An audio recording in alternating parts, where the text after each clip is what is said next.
లూకా గారు రాసిన సువార్త 18వ అధ్యాయం 15వ వచనం చదువుకుందాం. తమ శిశువులను ముట్టవలెనని కొందరు ఆయన యొద్దకు వారిని తీసుకుని రాగా ఆయన శిష్యులు అది చూచి తీసుకువచ్చిన వారిని గద్దించిరి. అయితే యేసు వారిని తన యొద్దకు పిలిచి చిన్న బిడ్డలను ఆటంకపరచక వారిని నా యొద్దకు రానియుడి. దేవుని రాజ్యం ఇలాంటి వారిది. చిన్న బిడ్డ వలె దేవుని రాజ్యం అంగీకరింపని వాడు దానిలో ఎంత మాత్రమును ప్రవేశింపడని మీతో నిశ్చయముగా చెప్పుచున్నాడని లూకా సువార్త 18వ అధ్యాయం కోసం మాట్లాడుతున్నారు. మొదటి వారము ఎవరి కోసం మాట్లాడారంటే ఒక విధవరాలు కోసం దేవుడు మాట్లాడడం జరిగింది. రెండవదిగా ఎవరి కోసం మాట్లాడారంటే ఒక పరిసయ్యుడు ఒక సుంకరి కోసం మాట్లాడడం జరిగింది. ఈ మాటలు మాట్లాడిన తర్వాత మూడవదిగా ఎవరి కోసం అయ్యానంటే చంటి బిడ్డల కోసము, అక్కడున్న తల్లిదండ్రుల కోసము, అక్కడున్న శిష్యుల కోసము మాట్లాడుతూ ఆయన ఏమి చూపిస్తూ ఉన్నారనంటే పరలోక రాజ్యము ఈ చిన్న పిల్లలు మనస్తత్వము కలిగిన వారిదే అని నిశ్చయముగా ఆయన చెప్పడం జరిగింది. నిశ్చయముగా మీరు పరలోక రాజ్యానికి వెళ్ళాలంటే ఏ విధముగా ఉండాలో ఆయన మాట్లాడుతూ శిష్యులను పోలి మీరు ఉండాలి, నడుచుకోవాలి, అంగీకరించాలని మాట్లాడుతున్నారు. ఈ యొక్క మాటలు మత్తయి గారు రాశారు, మార్కు గారు రాశారు, అదేవిధముగా లూకా గారు కూడా రాయడం జరిగింది. యేసయ్య ఈ ఉపమానాలు చెప్తూ ఉంటే కొంతమంది తల్లిదండ్రులు వారి పిల్లల్ని తీసుకుని వచ్చి యేసయ్య దగ్గరికి తీసుకువెళ్ళాలి, ఏమి చేయాలి అని వచ్చారయ్యానంటే మార్కు సువార్త 10వ అధ్యాయం 13వ వచనం చదువుకుందాం. ఎందుకు ఆ తల్లిదండ్రులు పిల్లల్ని తీసుకువచ్చారో తమ చిన్న బిడ్డలను ముట్టవలెనని కొందరు ఆయన యొద్దకు వారిని తీసుకుని వచ్చిరి. అయితే శిష్యులు వారిని గద్దించిరి. 15వ వచనం చదువు నాన్న.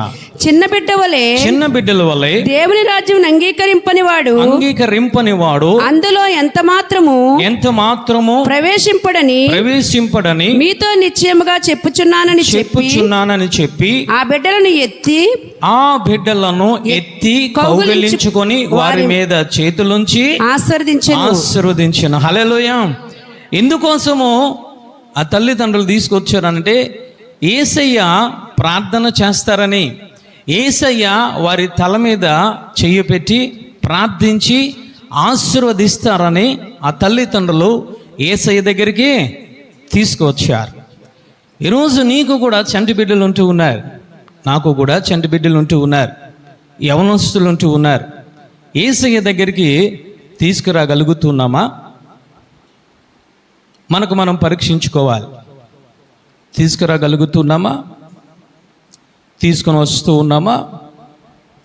లేదా అక్కడ శిష్యుల వల్లే ఆటంకముగా మనం ఉంటూ ఉన్నామా? ఈరోజు బంధువుల ఇంటికి తీసుకెళ్తాం, లేదా బిడ్డలు ఎక్కడికి తీసుకెళ్ళమంటే అక్కడికి మన టైం అంతా వెచ్చించి, డబ్బులన్నీ వెచ్చించి వారి కోరికను తీర్చడానికి మనం ముందుకు వస్తాం. ఈరోజు మన బిడ్డల్ని ఎక్కడ ఉంచుతున్నాం? కానీ ఇక్కడ ఎందుకు ఆ తల్లిదండ్రులు తీసుకొచ్చారు అని అంటే యేసయ్య వారి కోసము ప్రార్థన చేస్తారు, వారిని ఆశీర్వదిస్తారు అని వారు తీసుకొచ్చారు. హల్లెలూయా. ఈరోజు నీ బిడ్డలు ఎక్కడ ఉంటూ ఉన్నారు? నా బిడ్డలు ఎక్కడ ఉంటూ ఉన్నారు? మనం పరీక్షించుకోవాలి. ఈరోజు మనం అనేది ఏమిటయ్యానంటే నా మాట వినరండి అని మాట్లాడుతున్నాం. మాటలు వినకపోతే దేవుడు నీకు ఆయుధాన్ని ఇచ్చారు. ఉపవాసం అనే ఆయుధం, ప్రార్థననే ఆయుధం, జాగారములనే ఆయుధాన్ని ఇచ్చారు. ఆ ఆయుధాన్ని నువ్వు ఉపయోగించుకోవడం చేతకాక నెపాలు మనం వారి మీదకి నెట్టేస్తూ ఉన్నాం. రకరకముల సంధ్యాసీలు చెప్తూ ఉన్నాం, రకరకాల కారణాలు మనము చెప్తూ ఉన్నాం. కానీ ఇక్కడ ఆ తల్లిదండ్రులు ఏం చేశారంటే యేసయ్య దగ్గరికి తీసుకువచ్చారు. హల్లెలూయా. తీసుకువస్తుంటే అక్కడ శిష్యులు ఆటంకపరుస్తూ ఉన్నారు. ఆ తల్లిదండ్రులను పిలిచి గద్దించినట్లు లేఖనం సెలవిస్తుంది. ఆ విషయాన్ని ఎవరు చూశారు అంటే యేసు ప్రభుల వారు చూశారు. యేసు ప్రభుల వారు వెంటనే ఆ శిష్యుల మీద కోపపడినట్లు లేఖనం సెలవిస్తుంది. కోపపడి నా దగ్గరికి రానివ్వండి అని చెప్పి ఆ శిష్యులను చూపిస్తూ ఈ మాటలు మాట్లాడుతున్నారు. ఏమిటనంటే ఈ శిష్యులదే పరలోక రాజ్యం. ఎవరైతే ఈ శిష్యుల వలె ఉంటారో, జీవిస్తారో, ఈ శిష్యుల వలె నడుస్తారో, ఈ శిష్యుల వలె అంగీకరిస్తారో వారిదే పరలోక రాజ్యం అని నిశ్చయముగా మాట్లాడుతున్నారు. హల్లెలూయా. ఈరోజు దేవుడు ఈ వాక్యముతో మనతో మాట్లాడునుగాక, మనల్ని బలపరచునుగాక. హల్లెలూయా. ఎందుకు మాట్లాడుతున్నారు ఈ ఉపమానము? మూడవదిగానంటే పరలోక రాజ్యాన్ని ఆయన సూచిస్తూ ఉన్నారు. ఎవరిది పరలోక రాజ్యమో ఆయన తెలియజేస్తూ ఉన్నారు. ఈరోజు రక్షింపబడిన నీది నాది పరలోక రాజ్యం అని అనుకుంటూ ఉన్నాం. ఈరోజు బాప్తిసము తీసుకున్న నాది నీది పరలోక రాజ్యం మనం అనుకుంటున్నాం. చాలా అతిశయపడుతున్నాం. ఆయన ఎవరిని చూపిస్తున్నారంటే చిన్న పిల్లల్ని ఆయన చూపిస్తూ ఉన్నారు. హల్లెలూయా. మొట్టమొదటిగా ఈరోజు మనము పిల్లల్ని మనము సంఘానికి నడిపించాలి, లేదా సండే స్కూల్కి నడిపించాలి. అందుకే సామెతల గ్రంథకర్త మాట్లాడుతున్నారు, వాడు నడవవలసిన త్రోవను బాల్యములో ఉన్నప్పుడు నీవు నేర్పాలి, తల్లి తండ్రులుగా నేర్పాలి, సంఘ కాపరి నేర్పాలి. ఈరోజు వారు ఏమి చేస్తున్నారంటే యేసయ్య దగ్గరికి చంటి పిల్లలను మొట్టమొదటగా తీసుకువచ్చారు. హల్లెలూయా. ఎందుకు తీసుకురావాలయ్యానంటే లూకా రాసిన సువార్త 19వ అధ్యాయం 10వ వచనములో ఆయన మాట్లాడుతున్నారు, నశించిన దానిని వెదికి రక్షించుటకు మనుష్య కుమారుడు వచ్చెను. హల్లెలూయా. ఎందుకు తీసుకురావాలయ్యానంటే వారు నశించిపోతున్నారు, బిడ్డలు వారు నరకానికి వెళ్ళిపోతున్నారు. ఎందుకనంటే దావీదు గారు అంటున్నారు, నేను తల్లి గర్భముల నుండి కూడా నేను పాపములోనే జన్మించాను. అంటే చంటి బిడ్డలు కూడా ఏ విధముగా ఉంటూ ఉన్నారు అనంటే పాపములోనే ఉంటూ ఉన్నారు. ఈరోజు చంటి పిల్లలకి మనం చూస్తే వాళ్ళకి స్వార్థం అనేది ఉంటుంది, వారికి అసూయ అనేది ఉంటుంది. వెంటనే వారు ఏమి చేస్తారంటే అబద్ధములు ఆడిస్తూ ఉంటారు. ఎవరు నేర్పవసరం లేదు. కానీ ఇక్కడ మొట్టమొదటిగా ఏమని దేవుడు తెలియజేస్తున్నారంటే వారిని నా యొద్దకు మీరు తీసుకురండి అని మాట్లాడుతున్నారు. హల్లెలూయా. అందుకే ఆయన అంటూ ఉన్నారు, నశించిన దానిని వెదికి రక్షించుటకు ఆయన ఈ లోకానికి వచ్చాడు. ఎందుకు తీసుకురమ్మంటూ ఉన్నారంటే మొదట చంటి బిడ్డలకి కూడా రక్షణ కావాలి. చప్పట్లు కొట్టి దేవాది దేవుని స్తుతిద్దాం. హల్లెలూయా. రెండవదిగా ఆయన ఏమంటూ ఉన్నారంటే ఇదిగో పాప బాణమును మోసుకొని పోవచ్చున్న సమస్త ప్రజలారా మీరు నా యొద్దకు వస్తే నేను మీకు విశ్రాంతినిస్తాను. హల్లెలూయా. రెండవదిగా ఎందుకు వారిని నువ్వు తీసుకురావాలనంటే వారికి కూడా రక్షణతో పాటు విశ్రాంతి వారికి కావాలి. చప్పట్లు కొట్టి దేవాది దేవుని స్తుతిద్దాం. హల్లెలూయా. అంతేకాదు ఆయన మాట్లాడుతున్నారు, నేనే సత్యము, నేనే జీవము, నేనే మార్గము, నా ద్వారా తప్ప తండ్రి యొద్దకు ఎవరు వెళ్ళలేరు. అంటే మూడోదిగా నువ్వు ఎందుకు తీసుకురావాలంటే వారికి ఒక మార్గమును నువ్వు చూపించాలి. హల్లెలూయా. ఒక మార్గమును వారికి నువ్వు తెలియచేయాలి. ఎందుకు ఆయన రమ్మంటున్నారు? ఒకటి రక్షణ ఇవ్వడానికి, రెండవదిగా విశ్రాంతిని ఇవ్వడానికి, మూడవదిగా యేసు ప్రభుల వారంటే ఎవరో, ఆయన ఎలా వచ్చారో, ఆయన దగ్గర ఉన్నది ఏమిటో, ఏ ద్వారము ద్వారా నీవు పరలోక రాజ్యానికి వెళ్ళాలో అందుకు ఆయన చంటి బిడ్డలను తీసుకురమ్మంటూ ఉన్నారు. హల్లెలూయా. అక్కడ దేవుడు మాట్లాడుతున్నారు, మీరు నా దగ్గరికి తీసుకువస్తే నేను రక్షణ ఇస్తాను, రెండవదిగా విశ్రాంతిని ఇస్తాను, మూడవదిగా మార్గాన్ని కూడా నేను తెలియజేస్తాను. ఆయన 4వది ఏమిటంటే చంటి బిడ్డల మీద చెయ్యి పెట్టి ప్రార్థించడానికి రమ్మంటూ ఉన్నారు. హల్లెలూయా. అంటే వారికి ఏమి నేర్పడానికి తీసుకురమ్మంటూ ఉన్నారంటే ప్రార్థన నేర్పడానికి తీసుకురమ్మంటూ ఉన్నారు. చప్పట్లు కొట్టి దేవాది దేవుని స్తుతిద్దాం. హల్లెలూయా. 5వది ఆయన అంటూ ఉన్నారు, వారి చేతులుంచి వారిని ఆశీర్వదించడానికి. హల్లెలూయా. 5వది ఆశీర్వాదం. ఈరోజు నువ్వు ఆశీర్వాదం అంటే రకరకాల ఈ లోక సంపదలు, సిరి సంపదలు అనుకుంటున్నావు. కాదు, అసలైన ఆశీర్వాదము ఏమిటనంటే ఆయన అంటూ ఉన్నారు, ఈ చంటి బిడ్డలదే పరలోక రాజ్యం అంటూ ఉన్నారు. హల్లెలూయా. అసలైన ఆశీర్వాదం అంటే ఏమిటో తెలుసా? ఆ చంటి బిడ్డలు కూడా ఎక్కడ కనబడాలంటే ఆయన రాజ్యములో కనబడాలని ఆయన చూస్తూ ఉన్నారు. హల్లెలూయా.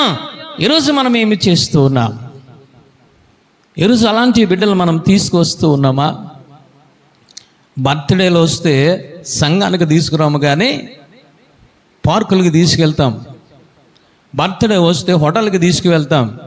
బర్త్డే వస్తే స్కూల్కి కూడా ఉండి తీసుకెళ్ళి కేకులు కటింగ్లు చేయించి, ఫ్లెక్సీలు వేయించి రకరకాల హంగామాలు చేస్తూ ఉన్నాం. ఈరోజు నీ బిడ్డలను తీసుకురాగలుగుతున్నావా? మనకు మనం ప్రశ్నించుకోవాలి.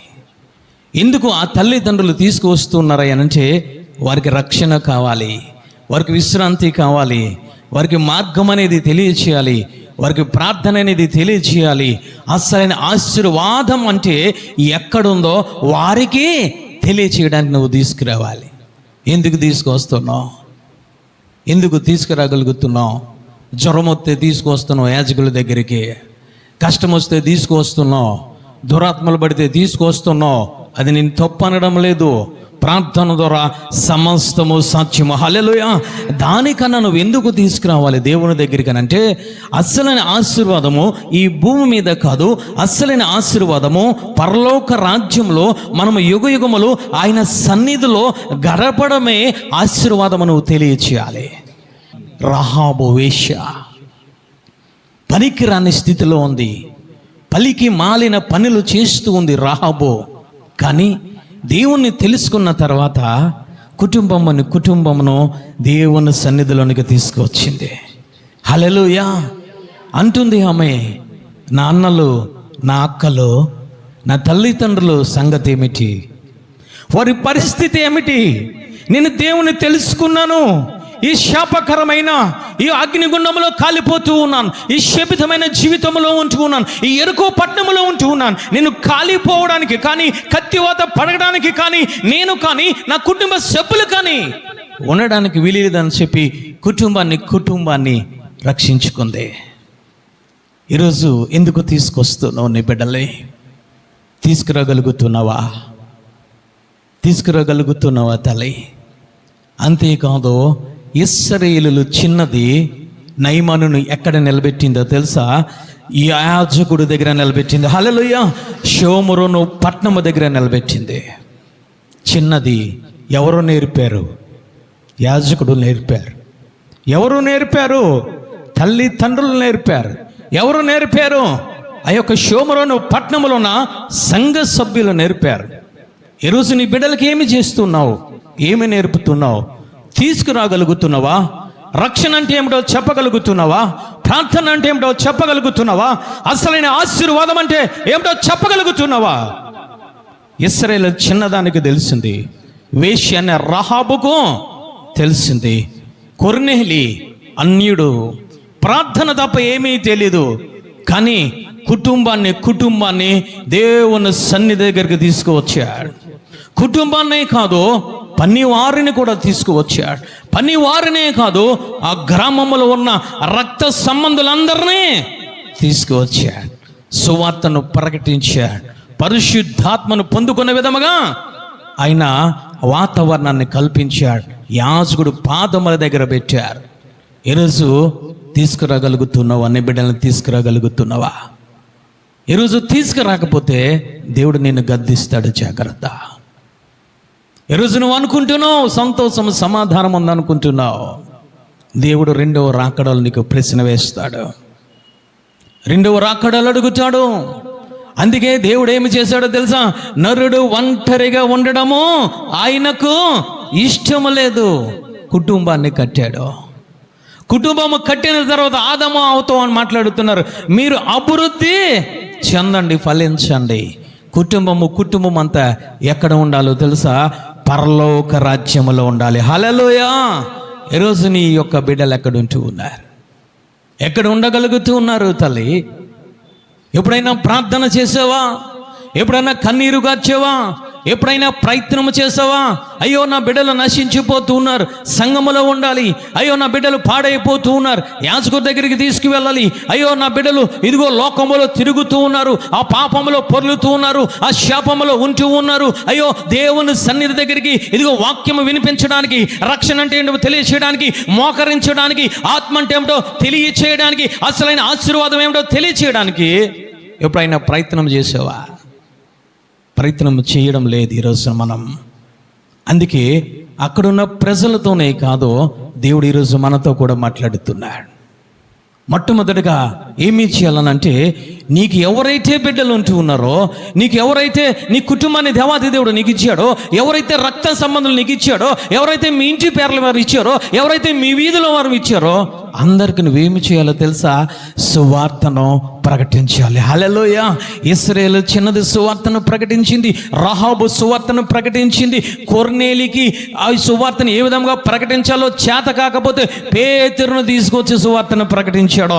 చప్పట్లు కొట్టి దేవాది దేవుని స్తుతిద్దాం. వీరందరూ ఎక్కడికి తీసుకువచ్చారంటే దేవుని బలిపీఠము దగ్గరికి తీసుకువచ్చారు. హల్లెలూయా. ఈరోజు ఎక్కడ ఉంటున్నాడో నీ భర్త? ఎక్కడ ఉంటూ ఉన్నాడు?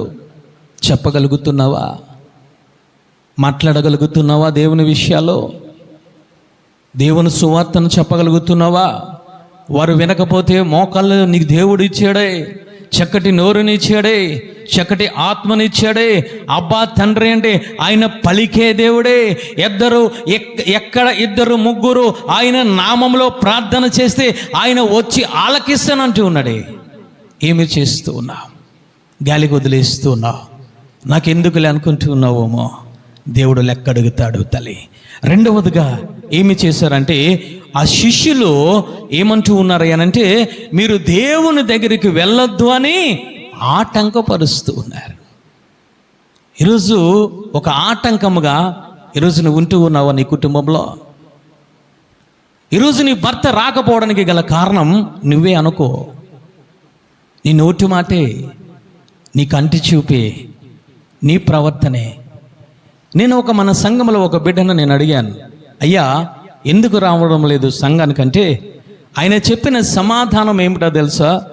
అయ్యగారు, మీరు చూసే ఈ తల్లి ఈ విధముగా ఉండదు. ఇంటి దగ్గర సంఘములో ప్రార్థన చేస్తుంది, మోకరిస్తుంది, కన్నీరు కారుస్తుంది, కానీ అదే ప్రవర్తన ఇంటి దగ్గర ఉండదండి. నన్ను దూషిస్తూ ఉంటుంది, నన్ను కించపరుస్తూ ఉంటుంది. ఆమె మాట్లాడితే బూతులే వస్తాయండి. ఆమె నన్ను రకరకాలుగా నన్ను బాధ పెడుతుంది. నేను ఏ విధముగా రానండి? ఆయన నాకు సమాధానం చెప్పాడు. ఈరోజు ఆ స్థితిలో నువ్వు ఉంటూ ఉన్నావా? నీ బిడ్డలకు నువ్వు ఆటంకముగా ఉంటూ ఉన్నావా? నీ భర్తకు, నీ భార్యకు, ఈరోజు నీ రక్త సంబంధులకు ఆటంకముగా ఉంటూ ఉన్నావేమో. ఇక్కడ ఆటంకముగా ఉన్నారు. రెండవదిగా ఎవరంటే శిష్యులు. దేవుడు ఏమి చేశారో తెలుసా? శిష్యుల మీద కోపపడ్డారు. మార్కు రాసిన సువార్త 10వ అధ్యాయం 13వ వచనం చూడండి తల్లి. ముట్టవలనని కొందరు ఆయన వద్దకు వారిని తీసుకుని వచ్చిరి. అయితే శిష్యులు వారిని గద్దించిరి. యేసు అది చూచి కోపపడ్డారు. ఎవరి మీదనంటే శిష్యుల మీద. శిష్యులు ఎవరయ్యానంటే, ఈ శిష్యులను దేవాది దేవుడు తన ప్రాణమునకు పనముగా ప్రేమించాడు, అధికారాన్ని ఇచ్చాడు, ప్రార్థన ఏ విధముగా చేయాలో నేర్పాడు, రక్షణనిచ్చాడు, ఆత్మనిచ్చాడు, ఎంతగానో ప్రేమించాడు. కానీ ఇలాంటి శిష్యుల్ని దేవుడు గద్దించాడు, కోపపడినట్టు లేఖనము సెలవిస్తుంది. అంటే దేవుని సంఘమునకు ఆటంకముగా ఉంటే, నువ్వు దేవుని బిడ్డలకు నువ్వు ఆటంకముగా ఉంటే, దేవుని యొక్క సన్నిధికి, దేవుని యొక్క బలిపీఠమునకు, దేవుని యొక్క ప్రార్థనకు, దేవుని యొక్క వాక్యమునకు, పరిశుద్ధాత్మ దేవునికి ఆటంకముగా ఉంటే దేవుడు నిన్ను మీద కోపడతాడు. జాగ్రత్త. దేవుడు నీ మీద కోపడే సమయం ఈరోజు నీ కుటుంబంలో ఏలుబడి చేస్తుందమ్మా. ఈరోజు ఏమి చేస్తూ ఉన్నాం? రక్షణ పొందిన బిడ్డ ఇంకొకరు నువ్వు రక్షణలోనికి నడిపించాలి. నీ భర్తను నడిపించాలి, నశించిపోతున్న నీ బిడ్డలు నడిపించాలి, నశించిపోతున్న గ్రామస్తులు నడిపించాలి, నశించిపోతున్న రక్త సంబంధాలను ఇరుగు పొరుగు వారిని నడిపించాలి. నడిపించకుండా ఈరోజు వారికి ఆటంకముగా అడ్డుగా ఉంటూ ఉన్నవా? ఈరోజు నువ్వు ఆ మనుషులకు ఆటంకముగా అడ్డుగా ఉంటే, ఆ మనుషులకు కాదు నువ్వు ఆటంకముగా అడ్డుగా ఉండేది ఎవరికి తెలుసా? దేవుని బలిపీఠమునకు, దేవుని యొక్క వాక్యమునకు, దేవుని యొక్క పరిశుద్ధాత్మకు ఈరోజు మనం ఆటంకముగా ఉంటూ ఉన్నాం. ఈరోజు నీ భర్త రాకపోవడానికి గల కారణం నీవేనేమో పరిశీలించుకో. నీ భార్య రాకపోవడానికి గల కారణం నీవే, నీ ప్రవర్తనమో ఒకసారి నువ్వు పరిశీలించుకో. నీ బిడ్డలు అంటూ ఉన్నారు, సంఘానికి రమ్మని చెప్తుంటే మొదట నువ్వు మారు అంటూ ఉన్నారు. మొదట నీ ప్రవర్తన మారు, మొదట నీ నోటి మాట మార్చుకో, నీ క్రియలు మార్చుకొని నేను అంటూ ఉన్నారంటే నువ్వు అడ్డుబండగా నీ పిల్లలకు ఉండిపోతున్నావు, ఆటంకముగా ఉండిపోతున్నావు. ఈరోజు అటువంటి స్థితిలో నువ్వు ఉంటే దేవుడు నిన్ను గద్దిస్తాడు. అక్కడ ప్రేమించిన శిష్యులను దేవుడు ఏం చేస్తున్నాడో తెలుసా? గద్దించి కోపపడ్డాడు ఆయన. ఈరోజు దేవుని కోపము నీ కుటుంబాల్లో ఏలుబడి చేస్తుంది. గల కారణం ఏమిటనంటే ఆయన బలిపీఠమునకు వ్యతిరేకంగా నువ్వు పని చేస్తూ ఉన్నావు. పరిశుద్ధాత్మకు వ్యతిరేకముగా ఈరోజు నోరెత్తుతున్నావు, ఈరోజు కాలెత్తుతున్నావు, ఈరోజు రకరకాల కార్యక్రమాలు చేస్తూ ఉన్నావు. ఈరోజు ఆదివారం దొంగిలించేవారు కొంతమంది పిల్లలతో మాట్లాడుతున్నారు. ఆదివారమే కదా, పలానా వివాహం ఉంది, నువ్వు వెళ్ళు, నేను వెనకాల వస్తాను. పలానా పని ఉంది, రా, నాకు కూడా రా, నీకు డబ్బులు ఎక్కువ ఇస్తాను. రక్త సంబంధాలు వస్తూ ఉన్నారు, వెళ్ళు, రైల్వే స్టేషన్కి వెళ్ళు, వాడిని రిసీవ్ చేసుకొని రా. ఏమిటి తెలుసా? ఆదివారము విశ్రాంతి దినమని తెలుసు, ఆదివారము ప్రభు దినమని తెలుసు, ఆదివారం వస్తే దేవుడిని ఆశీర్వదిస్తాడని తెలుసు, నిన్ను దీవిస్తాడని కూడా తెలుసు. ఈరోజు నీ పిల్లలకు, నీ భర్తకు, సంఘ సభ్యులకు నువ్వు ఆటంకముగా ఉంటే దేవుడు నీతో మాట్లాడుతున్నాడు. ఆయన నీ మీద ఇంకా కోపపడకుండానే, ఆయన కోపము నీ గృహము మీద, నీ బిడ్డల మీద రగలకుండానే ఈరోజు నువ్వు కళ్ళు తెరుచుకో.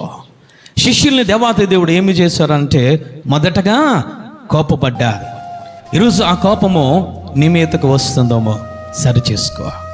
నువ్వెంత ప్రార్థన చేసినా, ఎంత కన్నీరు కాల్చినా, దినదినము వాక్యము ధ్యానించినా, ఒక ఆత్మకు నువ్వు ఆటంకముగా ఉంటే, ఒక కుటుంబము నువ్వు ఆటంకముగా ఉంటే, నీ బిడ్డలకు నువ్వు ఆటంకముగా ఉంటే, నువ్వు అడ్డుగా ఉంటే దేవుడు ఏమి చేస్తాడో తెలుసా?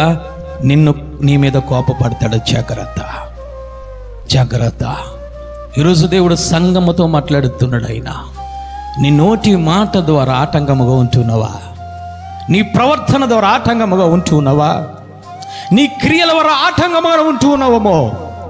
ఈరోజు నువ్వు అనుకుంటున్నావు అది నాకు గొప్ప, నాకు ధనం వస్తుంది నువ్వు అనుకుంటున్నావు. లేదు, నీకు ఆయన కోపము నీ మీద ఏలుబడి చేస్తుంది, ఆయన కన్ను దృష్టి నీ మీద ఏలుబడి చేస్తుంది. ఎందుకయ్యా శిష్యుల్ని గద్దించారంటే ఏ పాపము చేశారో? దొంగతనము చేశారా? వ్యభిచారాన్ని చేశారా? లేదా రకరకములైన చెడ్డ పనులు ఏమైనా చేశారా? లేదే. ఎందుకు కోపడ్డాడు ఆయన అంటే రావలసిన బిడ్డలను రాకుండా ఆటంకముగా ఉన్నారు. ఈరోజు శిష్యులు ఉన్నట్లు ఈరోజు నువ్వు ఆటంకముగా ఉంటే మనసు మార్చుకో, మనసు మార్చుకో తల్లి. దేవుడు కోపము క్షణం మాత్రమే ఉంటుంది. దేవుని కోపము ఏ విధముగా ఉంటుందో తెలుసా? సొదొమ గొమొర్రా పట్నం మీద ఉన్నట్టు ఉంటుంది. జాగ్రత్త.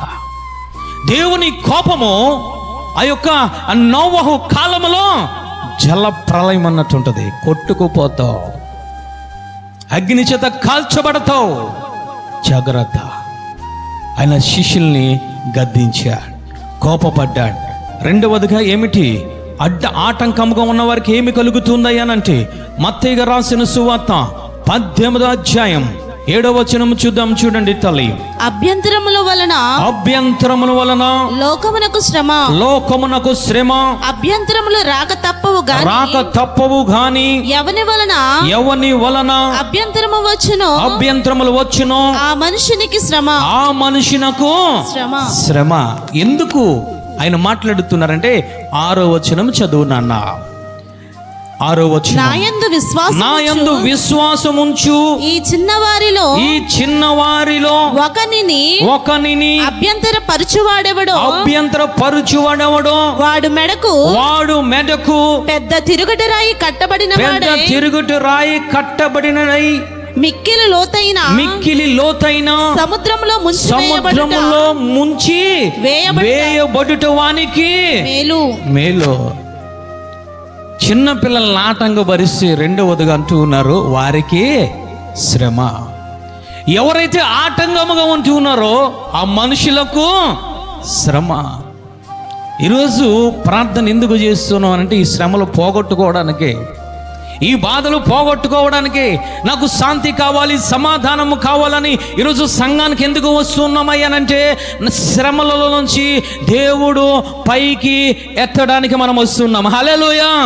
కానీ నీకు తెలియకుండా, నాకు తెలియకుండా ఒక చంటి బిడ్డను ఆపితే దేవుని సన్నిధిలోనికి రానివ్వకుండా, పెద్దవారిని కాదు చంటి బిడ్డల్ని అడ్డుపడితే, ఒక ఆత్మకు అడ్డుపడితే, ఒక కుటుంబమునకు అడ్డుపడితే ఆయన అంటున్నారు, మొదట వారి మీద కోపపడతాడు, 2వదిగా అలాంటి వారికి అభ్యంతరములు రాకమనవు.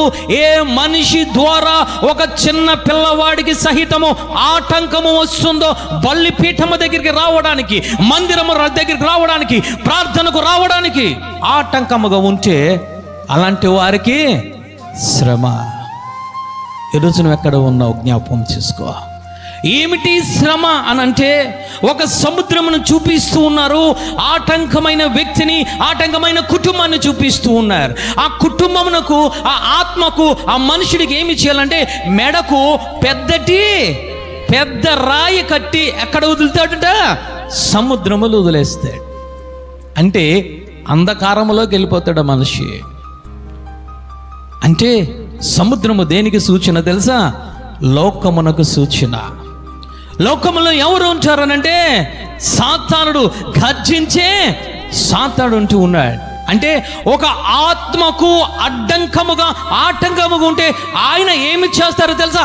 ఆ మనిషిని ఈ లోకములో వదిలేస్తాడు. ఆయన మామూలుగా కాదట, బరువైన ఒక తిరగెట్టే రాయి కాళ్ళకు కాదు మెడకు చుట్టి వాడిని సముద్రంలో పడేస్తాడు. నువ్వు బయటికి రావడం నీ వల్ల కాదు.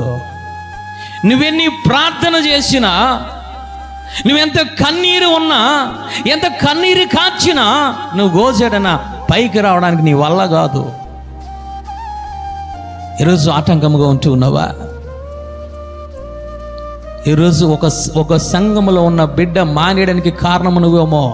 జాగ్రత్తగా ఆలోచించుకో.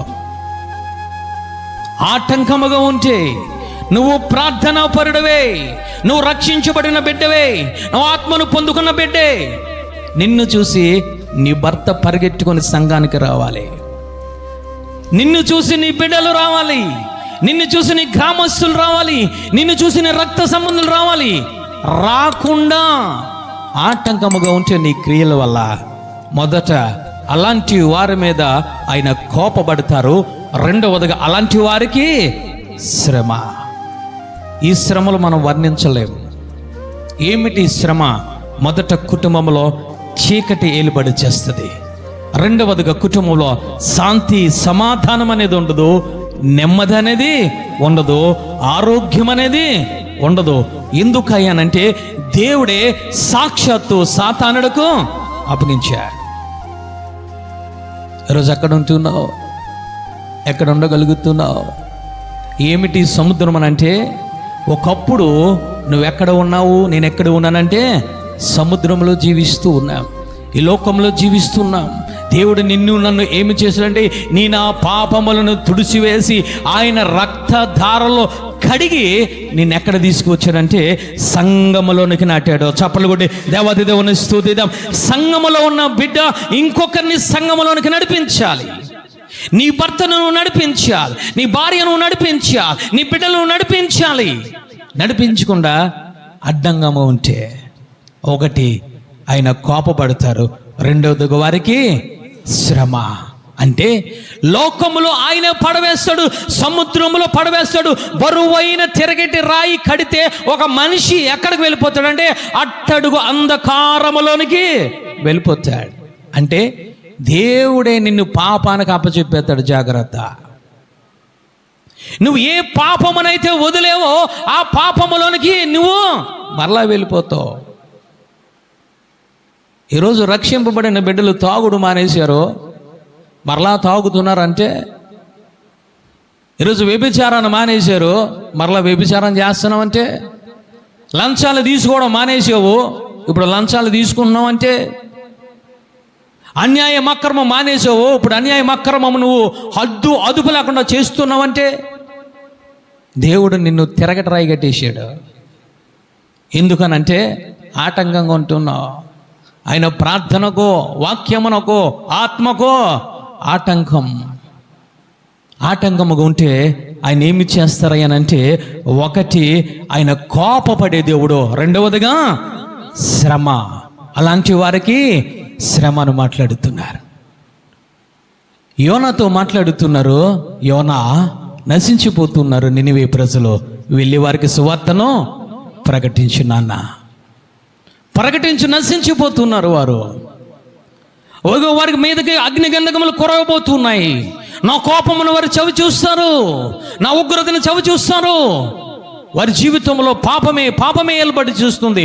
ఒక్కసారి నువ్వు వెళ్ళి వారికి సువార్తను ప్రకటిస్తే వారు మారు మనసు పొందుతారేమో. ఒక్కసారి వెళ్ళి సువార్తను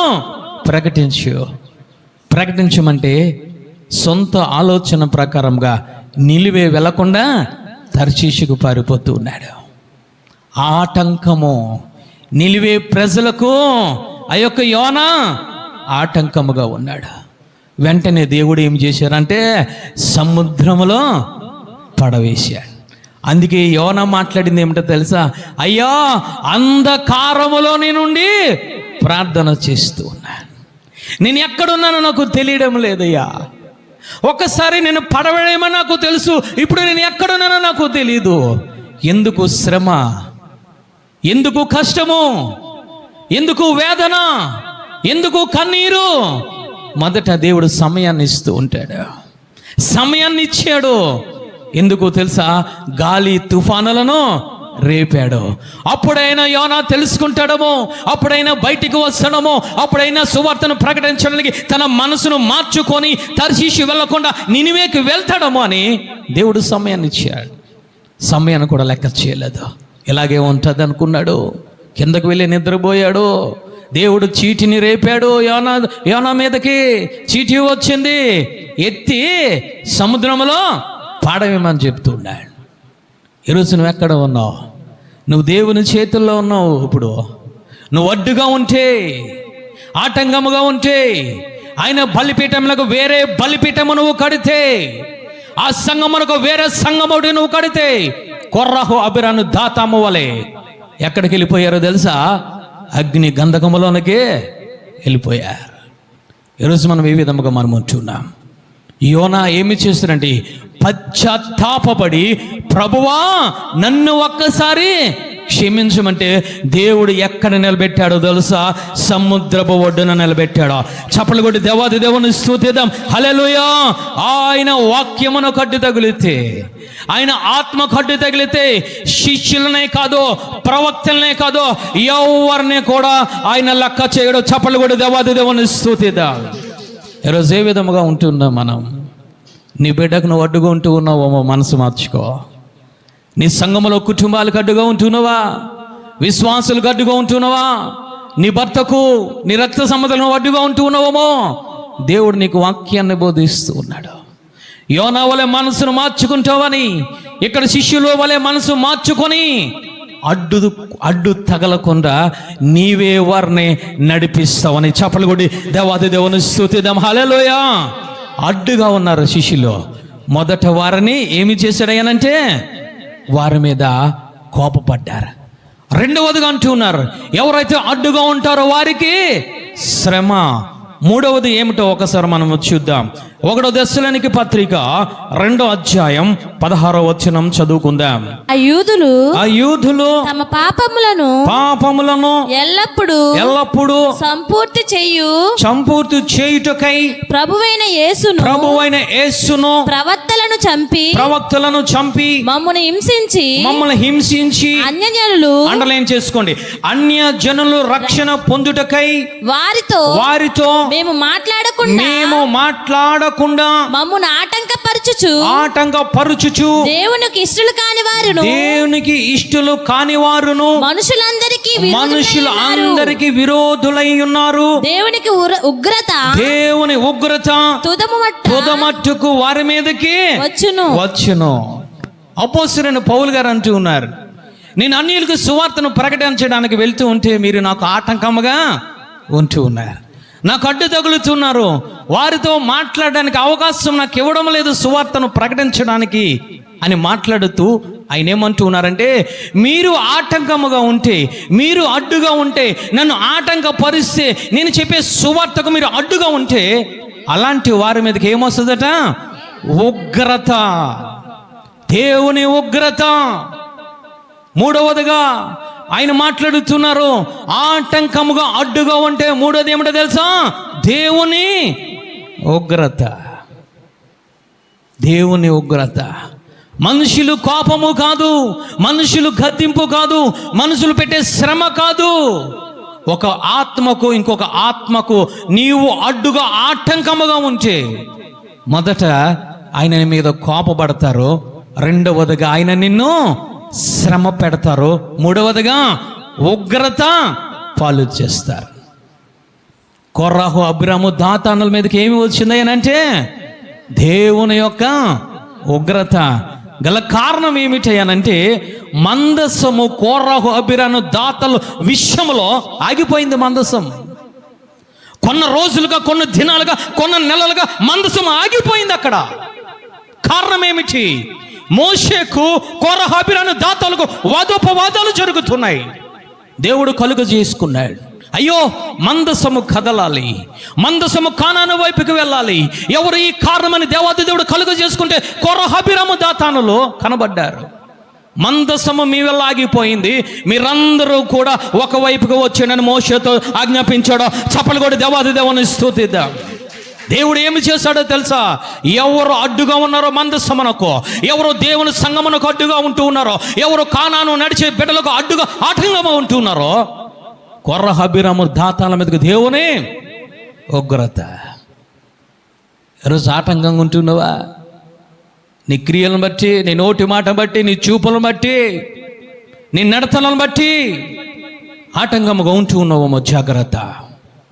శుక్రవారం సంఘములో కనబడాలి, ఆదివారం సంఘములో కనబడాలి. ఉండలేకపోవడానికి గల కారణం నీ భర్త రాలేకపోవడానికి కారణం, నీ వీధిలో బిడ్డలు రాలేకపోవడానికి గల కారణం, ఆదివారం ఆరాధనకు కూడా దొంగిలించడానికి గల కారణం, ఆయన ఆదివారం ఆశీర్వాద దినములో కూడా కనబడడానికి కారణం నువ్వమ్మో, జాగ్రత్త. మొట్టమొదటిగా అలాంటి వారి మీదకి దేవుడు మొదట ఏమి చేస్తారో తెలుసా? కోపము చూపుతాడు. రెండవదిగా వారిని శ్రమ పాలు చేస్తాడు. మూడవదిగా ఏమిటనంటే ఆయన ఉగ్రతను కురిపిస్తాడు. ఈరోజు ఈ విధముగా మనం ఉంచి ఉన్నాము తల్లి. నాలుగవదిగా ఏమిటో ఒకసారి మనము చూద్దాం. మత్తయి సువార్త 13వ అధ్యాయం 41. మనుష్య కుమారుడు తన దూతలను పంపును, వారు ఆయన రాజ్యములో నుండి ఆటంకములకు సకలమైన వాటిని దుర్నీతి పరులను సమకూర్చి అగ్నిగుండములో పాడవేయును. నాలుగవది ఆయన మాట్లాడుతున్నారు, ఆటంకముగా ఉంచే ఆ దుర్నీతి పరులను, ఆటంకముగా కలిగించే ఆటంక పరులను ఎవరు పోగు చేస్తారో తెలుసా? దేవుని దూతలు పోగు చేస్తాయి. తీసుకువెళ్ళి ఎక్కడ పడేస్తానంటే అగ్ని గండకంలో పాడేస్తాయి, అంటే నరకములో పాడేస్తాయి.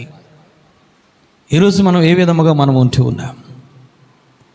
ఈరోజు గెహాజీ ఆకాను భ్రష్టులైపోవడానికి గల కారణం, షూనేమీరాలు ఏమి చేస్తుందనంటే తన బిడ్డ చనిపోయాడని తెలుసుకొని యాజకుడి దగ్గరికి వెళ్తుంది, ఎలీషా దగ్గరికి వెళ్తుంది, పర్వతమ్మ దగ్గరికి వెళ్తుంది. గెహాజీ ఏమి చేస్తున్నాడంటే ఆమెను తోలివేస్తూ ఉన్నాడు. ఎలీషా కలుగు చేస్తానంటూ ఉన్నాడు. ఆమె బాధతో వస్తుంది, ఆమె కన్నీరుతో వస్తుంది, వేదనతో వస్తుంది. ఓ గెహాజీ, నీవు ఆమెను తోలివేయొద్దు, ఆమెను నా దగ్గరికి తీసుకురా. ఆటంకము, గెహాజీ వల్ల ఆటంకము కలిగింది. ఆటంకాల మీద ఆటంకాలు. మందసమ్మ దగ్గరికి మందసమ్మ దగ్గరికి వచ్చిన బిడ్డలకు గెహాజీ కారణంగా చివరగా ఏమొచ్చిందనంటే దేవుడు గద్దించాడు, దేవుడు కోపపడ్డాడు, దేవుడు శ్రమల పాలు చేశాడు, దేవుని ఉగ్రతను చూశాడు. ఆఖరికి ఏమి చేశాడంటే శాపము ఏలుబడి చేస్తుంది. తెల్లని కుష్టి వచ్చింది గెహాజీకి. కారణము ఆటంకం. ఆకాను ఎవరయ్యానంటే మహావీరుడు, గొప్ప యోధుడు. కానీ ఏదైతే చూడొద్దన్నాడో, ముట్టొద్దన్నారో యెహోషువ గారు, దానిని ముట్టుకొని దానిని ఇంటిలో దాచుకోవడం వల్ల ఏమి జరిగిందో తెలుసా? తన కుటుంబ సభ్యులకు ఆటంకంగా ఉన్నాడు. ఆటంకం ఉన్నందుకు దేవుడు ఏం చేశాడంటే ఆ కన్ను పట్టుకొని రాళ్లతో కొట్టి ఆ కోరు లోయలోనికి ఏమి చేశారంటే రాళ్లతో కొట్టి అగ్ని చేత దహించి వేశారు. అందుకే లేఖనము సెలవిస్తుంది, ఆటంకముగా ఉన్న వారికి చివరగా ఆయన అంటున్నారు, దేవదూతలో వారిని సమకూర్చి వారిని అగ్ని గంధకములోనికి పాడేస్తారట. ఆకాను సమస్తమును, ఆకాను పశువులను, ఆకాను బిడ్డలను, ఆకాను భార్యను, అలందరినీ సమకూర్చింది ఎవరో తెలుసా? దేవుని దూతలో. చప్పలు కొట్టి దేవాది దేవుని స్తుతిద్దాం. ఎక్కడికి తీసుకువెళ్ళయ్యారనంటే ఆకోరు లోయలోనికి. ఈరోజు నువ్వు ఆటంకంగా ఉంటున్నావేమో, మనసు మార్చుకో. దేవుడు అందుకే చంటి బిడ్డల కోసం మాట్లాడుతున్నారు. మీరు అడ్డుపడుతున్నారేమో, మీరు అడ్డుపడవద్దు, ఇలాంటి వారిదే పరలోక రాజ్యమో. చప్పలు కొట్టి దేవాది దేవుని స్తుతిద్దాం. హల్లెలూయా. అందుకే ఈ లోకానికి వచ్చాను, అందుకే నేను నశించిపోయిన దాన్ని వెతికి రక్షించడానికి వచ్చాను. అందుకే నేనే సత్యము, నేనే మార్గము, నేనే జీవము. నా ద్వారా వెళ్ళాలంటే నన్ను మీరు తెలుసుకోవాలి. ఆ తెలుసుకోవాలంటే మీరు ఆటంకంగా ఉండొద్దని చెప్పి శిష్యుల మీద కోపపడ్డాడు ఆయన. ఈరోజు దేవుడు నీ మీద కోపడుతున్నాడేమో, జాగ్రత్త. ఆ కోపాన్ని తీసివేసుకో. ఆటంకంగా ఉండొద్దు. ఆయన నడిపించే నడతకు ఆయన ఎలా నడిపిస్తున్నాడంటే దావీదు గారు అంటూ ఉన్నారయ్యా, నా పాదములకు దీపము, నా త్రోవలకు వెలుగు. చప్పలు కూడా దేవాది దేవుని స్తుతిద్దాం. ఆయన వాక్యము పరిశుద్ధాత్మ దేవుడు. హల్లెలూయా. అంటే కానానికి నేను నడిపించేది ఎవరు? సంఘమును నడిపించేది ఎవరు? కుటుంబాలకు నడిపించేది ఎవరో తెలుసా? ఒకటి దేవుని వాక్యము, రెండవదిగా పరిశుద్ధాత్మ దేవుడు. చప్పలు కూడా దేవాది దేవుని స్తుతిద్దాం. అంటే నువ్వు ఆటంకంగా ఉంటూ ఉన్నావు అని అంటే ఎవరికి ఆటంకంగా ఉంటున్నావు అని అంటే ఒకటి వాక్యమునకు, రెండు పరిశుద్ధాత్మ దేవునికి. అందుకే శిష్యుల్ని దేవాది దేవుడు కోపపడ్డారు. ఈరోజు నువ్వు ఆటంకముగా ఉంటే దేవుడు ఈరోజు నీతో మాట్లాడుతున్నాడు. సీనారు వస్త్రము కోసము, భ్రష్టమైన ఆ యొక్క వస్త్రము కోసము, భ్రష్టమైన వెండి కోసము, భ్రష్టమైన ఆ యొక్క బంగారము కోసము, ధన ధాన్యాల కోసము ఈరోజు నీ బిడ్డలకు ఆటంకంగా ఉంటున్నావమ్మా. ఆ కన్ను వలె, గెహాజీ వలె ఈ లోక ఆశలను, ఈరోజు ఈ లోక ఆశలలో పడిపోయి నాకు ధనమే కావాలి, నాకు సంపదనే కావాలి, నాకు కీర్తి ప్రతిష్టలే కావాలని చెప్పి ఒక గెహాజీ వల్ల నీ కుటుంబానికి నువ్వు ఆటంకంగా ఉంటున్నావు. జాగ్రత్త. అలాంటి వారి మీద దేవుడు మొదట కోపపడతారు, రెండవదిగా శ్రమల పాలు చేస్తాడు, మూడవదిగా ఆయన ఉగ్రతను కురిపిస్తాడు, చివరగా నాలుగోది నువ్వు మాట వినకపోతే ఆయన ఏమి చేస్తాడో తెలుసా? నీ మెడకు రాయి కట్టి సముద్రంలోనికి వదిలేస్తాడు. అంటే అంతర్భాగము, ఈ కింద, ఈ భూమి కింద ఏముందో తెలుసా? పాతాళం ఉంది. ఇంటికి వెళ్ళి చదువుకో. నేను ఎక్కడ పడేస్తాడంటే నువ్వు పైకి ఇంకా రాలో, విడిపించుకోలేవు, ఇంకా నువ్వు ఇంకా కిందకి దిగి ఎక్కడికి వెళ్ళిపోతావు తెలుసా? అంధకారములోనికి, కారములోనికి వెళ్ళిపోతావు. అందుకే దావీదు గారు ఏమన్నారంటే, నేను అడ్డుగా ఉండను బాబు, ఒక పాపం వల్ల నా రాజ్యానికి నేను అడ్డుగా ఉన్నాను. ఎవరైనా మందిరంలోనికి వెళ్దామంటే నేను ఎంతో సంతోషిస్తున్నాను అంటున్నాడు దావీదు గారు. చప్పలు కొట్టి దేవాది దేవుని స్తుతిద్దాం. నీవు దేవుణ్ణి సంతోషపరిస్తే దేవుడినికి ఇచ్చేది సంతోషం. హల్లెలూయా. దేవుడినికి ఇచ్చేది సమాధానం. హల్లెలూయా. దేవుడినికి ఇచ్చేది నెమ్మది. అడ్డుగా ఉంటే దేవుడు నేను గద్దిస్తాడు. అడ్డుగా ఉంటే దేవుడు నిన్ను శ్రమల పాలు చేస్తాడు. అడ్డుగా ఉంటే దేవుడు నీ మీద ఉగ్రతను కురిపిస్తాడు. అడ్డుగా ఉంటే చివరిదిగా నిన్ను చెయ్యి విడిచిపెట్టి నీ తలకు, నీ మెడకు తిరగడ రాయిటిని కట్టి పాతాన్ని వదిలిపెట్టేస్తాడు. ఆకాని జీవితంలో జరిగింది అదే. ఈ విధంగా మనం ఉంటూ ఉన్నాం. మూడవదిగా శిష్యులను పిలిచి అంటున్నారు, చిన్న పిల్లలు నిలబెట్టి అంటున్నారు, ఈ చిన్న పిల్లలు ఏ విధముగా అంగీకరించారో ఆ విధముగా మీరు నన్ను అంగీకరిస్తే ఇలాంటి వారిదే పరలోక రాజ్యం అని మాట్లాడుతున్నారు. చప్పలు కొట్టి దేవాది దేవుని స్తుతిద్దాం. హల్లెలూయా. ఈరోజు అంగీకరిస్తున్నావా? అంగీకరించగలుగుతున్నావా? దేవుణ్ణి అంగీకరించగలుగుతున్నావా? నమ్మేవా? నమ్మి బాప్తిసం తీసుకున్నావు, ఆ నమ్మకం ఉందా? ఆ విశ్వాసం ఇంకా కొనసాగుతుందా? అందుకే దేవుడు ఏమని మాట్లాడుతున్నారంటే, అంతము వరకు కాపాడుకున్నవాడే రక్షింపబడిన. హల్లెలూయా. ఏం కాపాడుకోవాలంటే నీవు పొందుకున్న విశ్వాసాన్ని నువ్వు కాపాడుకోవాలి. చంటి బిడ్డలు నిలబెట్టి దేవుడు అంటున్నారు, వీరు ఏ విధముగా దేవుని దగ్గరికి వచ్చారో, ఏ విధముగా వీరు నన్ను అంగీకరించారో ఆ విధముగా నన్ను అంగీకరిస్తే మీరు ఎక్కడ ఉంటారో తెలుసా? నిశ్చయముగా పరలోక రాజ్యంలో ఉంటారని మాట్లాడుతున్నారు. హల్లెలూయా. అంగీకరించేవా ఈ రోజున? ఎలా అంగీకరించాలి అయ్యానంటే 1 కొరింథీ రాసిన పత్రిక 14:20 చదువుకుందాం. సహోదరులారా, మీరు బుద్ధి విషయమై పసిపిల్లలు కాక దుష్టత్వ విషయములో శిష్యులుగా ఉండుడి. బుద్ధి విషయంలో పెద్దవారయుండుడి. చప్పలు కొడి దేవాది దేవుని స్తుతిద్దాం. ఓ చిన్న పిల్లలారా, మీరు దుష్టత్వం విషయంలో ఎలా ఉండాలి? చంటి పిల్లల శిష్యులలో ఉండాలి. బుద్ధి విషయంలో మీరు పెద్దవారిగా ఉండాలి. హల్లెలూయా. 2 విషయాలు ఇక్కడ ఆయన జ్ఞాపకం చేస్తూ ఉన్నాడు. పిల్లలు ఏ విధంగా ఉంటారంటే, ఒకటి దుష్టత్వములు వారిలో జీవితంలో ఉండదు. రెండవదిగా వారు మంచి బుద్ధిని కలిగి ఉంటారు. చప్పలు కొట్టి దేవాది దేవుని స్తుతిద్దాం. హల్లెలూయా. అంటే నీలో దుష్టత్వం పోతే నీలోనికి వచ్చేది ఏమిటో తెలుసా? దేవుని వాక్యము వస్తుంది. హల్లెలూయా. అంటే చిన్న పిల్లల్ని తీసుకొచ్చి దేవుడు వీరి వల్లే మీరు నన్ను అంగీకరిస్తే, అంటే ఎవరిని అంగీకరించాలి, ఎప్పుడు అంగీకరించాలంటే మొదట దుష్టత్వమును అంటే పాపమును తీసివేసుకొని దేవుని వాక్యమును అంగీకరించాలి. హల్లెలూయా. రెండవదిగా ఏమిటో తెలుసా? మంచి బుద్ధి, నువ్వు సుబుద్ధి కలిగి నువ్వు జీవించాలి. పరలోక రాజ్యానికి వెళ్ళాలంటే ఒకటి దుష్టత్వం పోయి నీ జీవితంలో వాక్యం ఉండాలి. రెండవదిగా బుద్ధి కలిగి ఉండాలి. హల్లెలూయా. బుద్ధి విషయంలో ఏ విధముగా ఉండాలి తెలుసా? పెద్దవారి వలె ఉండాలి. హల్లెలూయా. పెద్దవారి వలె ఉండాలి. ఈరోజు నువ్వు అంగీకరిస్తున్నావా? దేనిని అంగీకరించాలంటే పేతురు గారు రాసిన మొదటి పత్రిక 2వ అధ్యాయం 2వ వచనము చూద్దాం. దుష్టత్వమును తీసివేసుకుని ఆయన ఏమని మాట్లాడుతున్నారో ఆ చదువు నాన్న. సమస్తమైన దుష్టత్వమును సమస్తమైన కపటమును వేషధారణను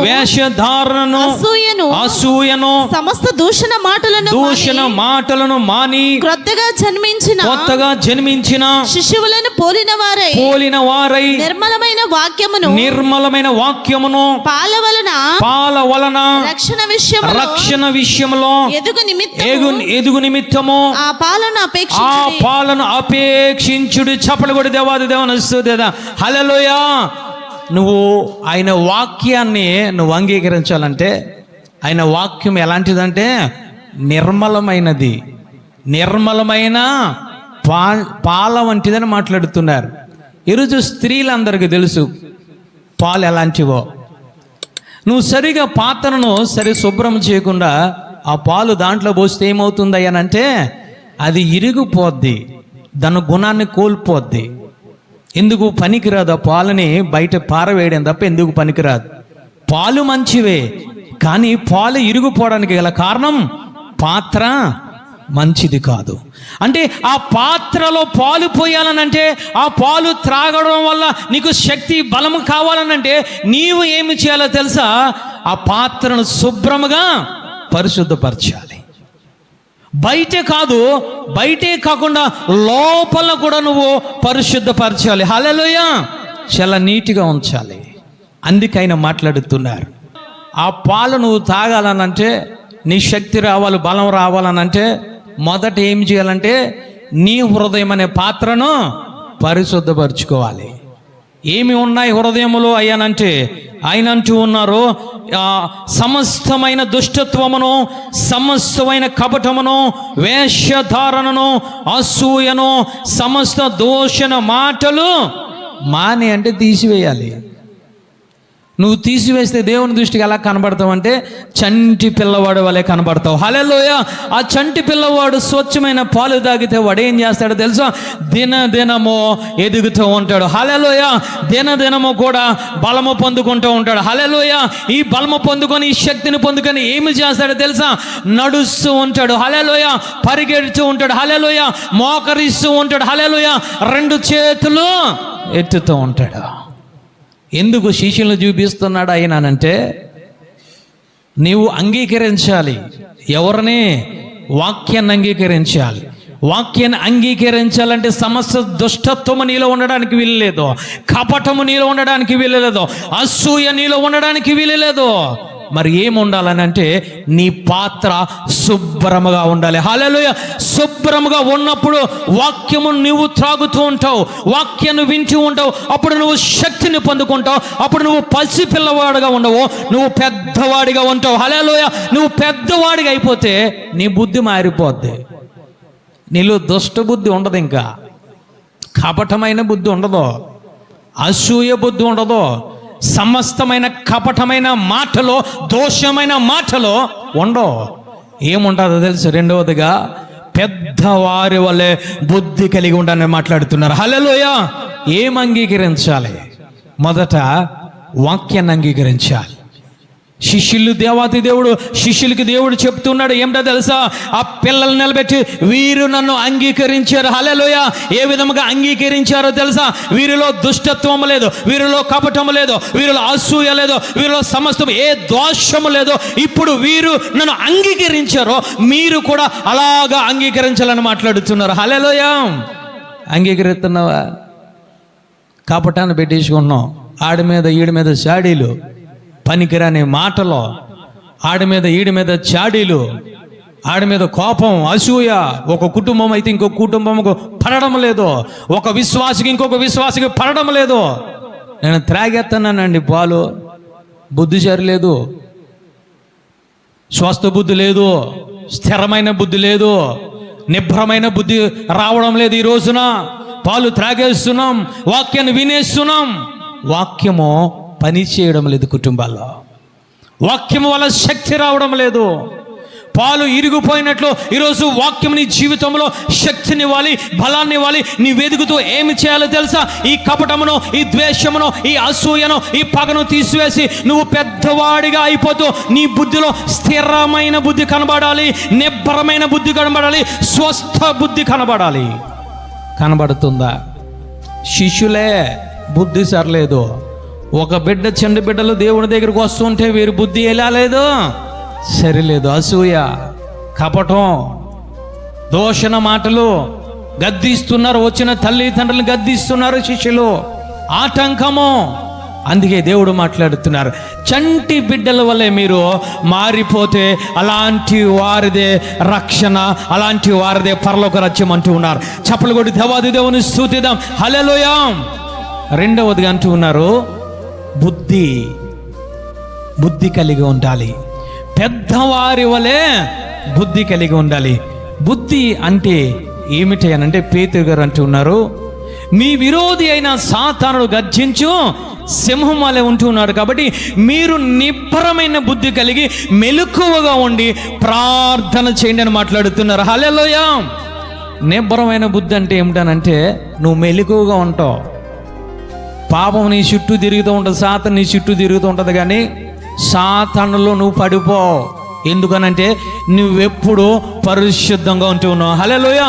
నువ్వెప్పుడు వాక్యాన్ని వింటూ ఉన్నావు, నువ్వెప్పుడు ఆత్మను కలిగి ఉంటూ ఉన్నావు, నువ్వెప్పుడు మెలకువ కలిగి ప్రార్థన చేస్తున్నావు. కాబట్టి వాడు పన్నాగంలో నువ్వు పడిపో. ఎందుకు బుద్ధిని జ్ఞాపకం చేస్తున్నారు? స్థిరమైన బుద్ధి కలిగి ఉండాలి, నిబ్బరమైన బుద్ధి కలిగి ఉండాలి. ఏమి చేస్తున్నారు ఈ యొక్క చిన్నపిల్లలంటే దేవుడు ఏమి చేస్తున్నారు? వారిని నా దగ్గరికి రమ్మనండి. మధ్యలో శిష్యులు అడ్డుపడ్డారు, చిన్న పిల్లలు మనస్సును మార్చుకోలేదు. హల్లెలూయా. శిష్యులు గద్దిస్తున్నారు తల్లిదండ్రులను, అయ్యో నా తండ్రిని తిట్టారు కదా, ఇదిగో నన్ను గద్దించారు, వెళ్ళిపోమన్నారు కదా అని మనసును మార్చుకోలేదు, బుద్ధిని మార్చుకోలేదు. వారు ఏ విధంగా ఉన్నారు? స్థిరమైన బుద్ధి కలిగి ఉన్నారు. హల్లెలూయా. నిబ్బరమైన బుద్ధి కలిగి ఉన్నారు. చప్పలు కొట్టి దేవాది దేవుని స్తుతిద్దాం. ఏ బుద్ధి కలిగి ఉన్నావు? అంగీకరించమని మాట్లాడుతున్నారు. ఏం అంగీకరించాలి? వాక్యాన్ని అంగీకరించాలి. నువ్వు వాక్యాన్ని అంగీకరించే కొలది నీ మనస్సు మారిపోతూ ఉంటుంది, నీ హృదయం మారిపోతూ ఉంటుంది. నీలో కలిగేది ఏమిటో తెలుసా? స్థిరమైన బుద్ధి కలుగుతుంది, నిబ్బరమైన బుద్ధి కలుగుతుంది. హల్లెలూయా. స్వస్థ బుద్ధి కలుగుతుంది. అప్పుడు నువ్వు ఎలా ఉంటావు తెలుసా? దేవుని దృష్టికి మెలకువగా ఉంటావు. హల్లెలూయా. అలా మెలకువగా ఉన్న వారిని ఈయన అంటున్నారు పరలోక రాజ్యం అంటూ ఉన్నారు. ఈరోజు ఏ విధముగా మనం అంటూ ఉన్నాం? దేవుడు ఈరోజు నీతో నాతో మాట్లాడుతున్నారు తల్లి. ఏ విధముగా ఉంటున్నాం? మొట్టమొదట ఆయన మాట్లాడేది ఏమిటో తెలుసా? వారిని నా యొద్దకు తీసుకురండి. రెండవదిగా ఆటంక పరచవద్దు. ఆటంక పరచు వారికి శ్రమ. నేను కోపడతాను, జాగ్రత్త. మూడవదిగా అంటూ ఉన్నారు, ఈ చిన్న పిల్లలను చూపించి, ఈ చిన్న పిల్లలలో ఎవరైతే నన్ను అంగీకరిస్తారో, నన్ను చేర్చుకుంటారో వారిదే పరలోక రాజ్యం అని మాట్లాడుతున్నారు. హల్లెలూయా. ఈరోజు ఇటువంటి మనస్సు కలిగి ఉన్నావు. ఏం అంగీకరిస్తున్నావు? అంగీకరించో దేవుణ్ణి నమ్ముకున్నావు, ఆత్మను పొందుకున్నావు, మెలకువ కలిగిన స్థితి ఉందా? స్థిరమైన బుద్ధి కలిగి ఉందా? నిబ్బరమైన బుద్ధి కలిగి ఉందా? బుద్ధి మారిపోతుందమ్మో, జాగ్రత్త. బుద్ధిలో మార్పులు వస్తున్నాయి, జాగ్రత్త. మాటలో మార్పులు వస్తున్నాయి, నడతలో మార్పులు వస్తున్నాయి. ప్రార్థనను విడిచిపెడుతున్నాం, వాక్యాన్ని విడిచిపెడుతున్నాం. నా సొంత బలం, నా సొంత శక్తి. ఈరోజు శిష్యులను దేవాది దేవుడు ఎందుకు గద్దించారంటే దేవుని మనసు నెరగకుండా వాళ్ళు సొంత ప్రయత్నాలు చేస్తూ ఉన్నారు. అందుకే మూడవదిగా ఉపమానం మాట్లాడుతున్నారు తల్లి. ఈరోజు నీ బిడ్డలు ఎక్కడ ఉన్నారు? నీ బిడ్డలను తీసుకురాగలుగుతున్నావా? రెండవదిగా ఆటంకముగా ఈరోజు సంగమునకు నీ కుటుంబంగా ఆటంకముగా ఉంటున్నావా? మూడవదిగా అంటున్నారు, నువ్వు తీసుకురాకుండా నువ్వు ఆటంకముగా ఉంటే చంటి బిడ్డలు ఏ విధముగా పోలి ఉన్నారో ఆ విధముగా నన్ను అంగీకరించి స్థిరమైన బుద్ధి కలిగి ఉంటే ఆయన అంటున్నారు ఇలాంటి వారిదే పరలోక రాజ్యం అంటున్నారు. ఏ విధముగా మనం అంటున్నాము తల్లి? ఏ విధముగా ఉంటున్నాం? నిన్ను బట్టి దేవుని నామాన్ని దూషించబడకూడదు. నిన్ను బట్టి దేవుని నామం మహిమపరచబడాలి.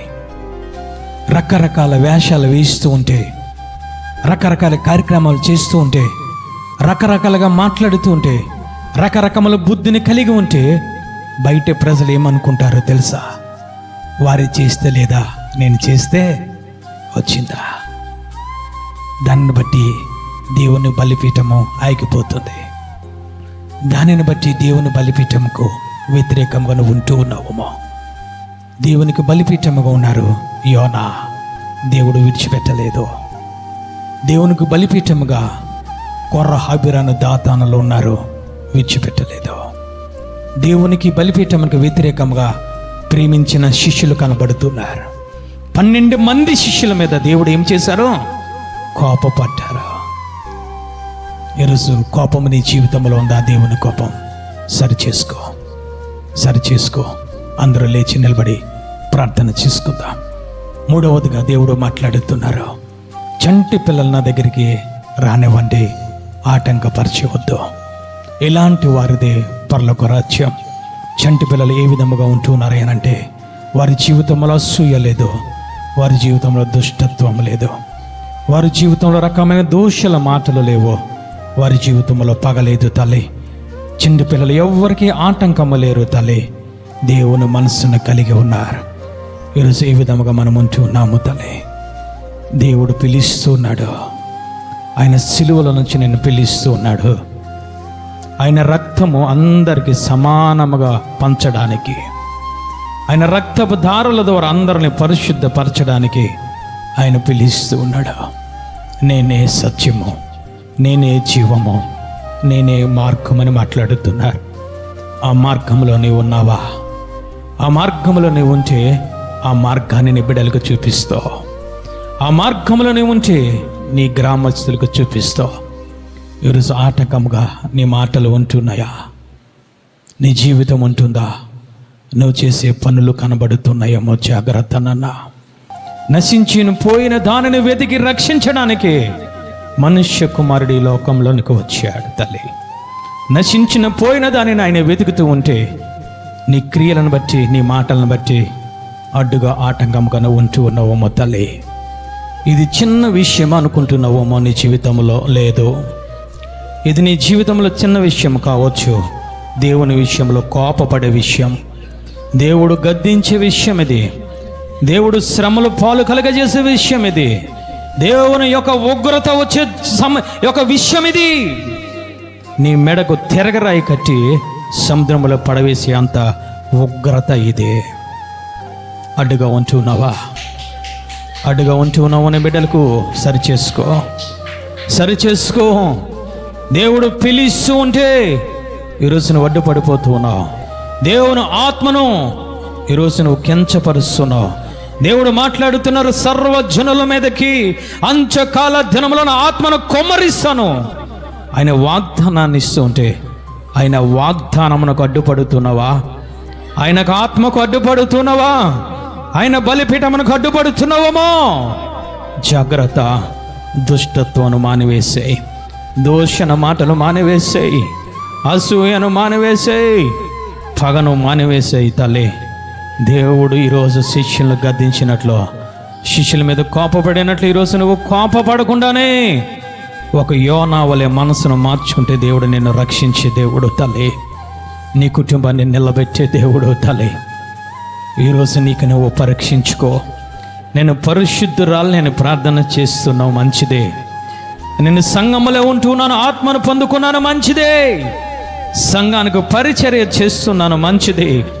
సంఘమును పరిశుద్ధపరుచున్నాను, మంచిదే. కానీ నిన్ను బట్టి ఒక ఆత్మ ఆటకముగా నువ్వు ఉంటే ఆయన దృష్టి నీ మీద, నీ కుటుంబం మీద ఉందేమో పరిశీలించుకో. నువ్వు ఎవరికి అడ్డుపడుతున్నావో తెలుసా? ఒక ఆత్మ పరలోక రాజ్యమునకు చేరకుండా వెళ్ళకుండా నీ నోటి మాటలు అడ్డుపడిపోతున్నాయి, నీ క్రియలు అడ్డుపడిపోతున్నాయి, నువ్వు సంపాదించే సంపాదన అడ్డుపడిపోతుందేమో. జాగ్రత్త. నువ్వు చేసే క్రియలు అడ్డుపడిపోతున్నాయేమో తల్లి. ఆయన అంటూ ఉన్నారు, చివరి రక్త బిందువు వరకు ఈ లోకములో ప్రతి పాపిని రక్షించడానికి వచ్చా. ఆయన సహనము కలిగి ఉంటున్నాడు నీ పట్ల. నీ భర్త ఇంకా మారడం లేదా? నీ బిడ్డలు ఇంకా మారడం లేదా? కన్నీరు కాచు. యోనా యొక్క చేపలో, తిమ్మలంగపు చేపలో కన్నీరు కాచినట్లు కన్నీరు కాచు. బాబు, నేను పాపినే నాయనా, నన్ను క్షమించు. నన్ను బట్టి సంఘానికి దూరం అయిపోతున్నారు బిడ్డలు, నా మాటలను బట్టి దూరం అయిపోతున్నారు బిడ్డలు. నాయనా, రక్షింపబడ్డ బిడ్డలు సంఘానికి మానివేస్తూ ఉన్నారు, ఆత్మ పొందుకున్న బిడ్డలు సంఘానికి మానివేస్తున్నారు. బాబు, ఆ పొరపాటు నాదే, నేనే అడ్డు తగులుతున్నాను, నన్ను క్షమించు ప్రభు అని 2 చేతులెత్తి ప్రార్థన చేసుకున్నా.